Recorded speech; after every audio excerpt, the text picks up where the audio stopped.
এরা চান করছিল, ফুল আনতে যাবে। তাও আবার আগের ভিডিওয় বলেনি যে কি ফুল। চাপা ফুল লাগে, যাকে বাবার মাথায় দেওয়া হয়।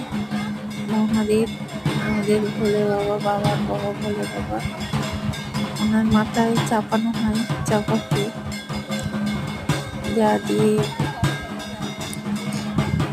চড়কেও সোমবারে চড়ক পূজা হবে, সেদিনকে চাপা ফুল দিয়ে চাপাবে। আপনাদেরকে দেখাতে পারবো অবশ্যই, আপনারা যদি পাশে থাকুন। আর যদি ভিডিও দেখতে চান তাহলে আমাকে কমেন্ট করবেন, একটু লাইক করবেন, আর কমেন্ট করে বলবেন ভালো হচ্ছে কিনা। আমি এই প্রথম ভিডিও করছি, আপনাদের যদি ভালো লাগে তাহলে লাইক করবেন, অবশ্যই লাইক করবেন আর ফলো করবেন প্লিজ।